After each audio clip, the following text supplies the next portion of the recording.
ഇന്നല്ലാഹ തആല അഅതാകും ഇൻദ വഫാതികും സുലുസ അംവാലികും സിയാദതൻ ഫീ അഅമാലികും ഖാല റസൂലുള്ളാഹ് സ്വല്ലല്ലാഹു അലൈഹി വസല്ലം, നിങ്ങളുടെ സമ്പത്തിൽ നിന്ന് മൂന്നിലൊന്നിൽ നിങ്ങൾക്ക് വസിയത്ത് ചെയ്യാൻ പറ്റും. അതായത് നിങ്ങൾ വസിയത്ത് ചെയ്താൽ പോലും സമ്പത്തിന്റെ മൂന്നിലൊന്നിലാണത് അത് സാധ്യമാവുക.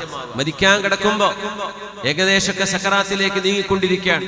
അല്ലാഹുവേ, എന്റെ സമ്പത്ത്, എന്റെ ആ ബിൽഡിംഗ്, ആ സ്ഥലം, എന്റെ വീട്, അല്ലെങ്കിൽ എന്റെ കച്ചവടം, എന്റെ വരുമാനം പള്ളിക്കാണ്, മദ്രസക്കാണ്, ദീനിനാണ്, വസിയത്ത് ചെയ്യാൻ പറ്റും. പക്ഷെ മൊത്തം സമ്പത്ത് കൂട്ടി നോക്കിയാൽ 1/3 വരെ നിങ്ങളുടെ വസിയത്ത് നടപ്പാക്കാൻ പറ്റും. 1/1 കൂടുകയാണെങ്കിൽ എടുക്കൂല. 2/3 അനന്തരാവകാശികൾക്കുള്ളതാണ്. 1/1 നിങ്ങളുടെ വസിയത്ത് നടപ്പാവും. ഇത് അല്ലാഹു നിങ്ങൾക്ക് നൽകിയതാണ്. ഇന്നല്ലാഹ തആല അഅതാകും ഇൻദ വഫാതികും സുലുസ അംവാലികും. സമ്പത്തിന്റെ 1/1 നിങ്ങൾക്കൊന്നും ചെയ്യാൻ ഒറ്റ വാക്ക് പറഞ്ഞാൽ മതി, എന്റെ കാലശേഷം എന്റെ സമ്പത്തിന്റെ സ്ഥലത്തേക്ക് കൊടുക്കണം. മരിക്കാൻ കിടക്കുന്ന ബെഡിൽ നിന്നുകൊണ്ട് പറയാൻ പറ്റും, അല്ലാഹു നിങ്ങൾക്ക് വസിയത്ത് നൽകിയത് ഒരു നിഅമതാണ്.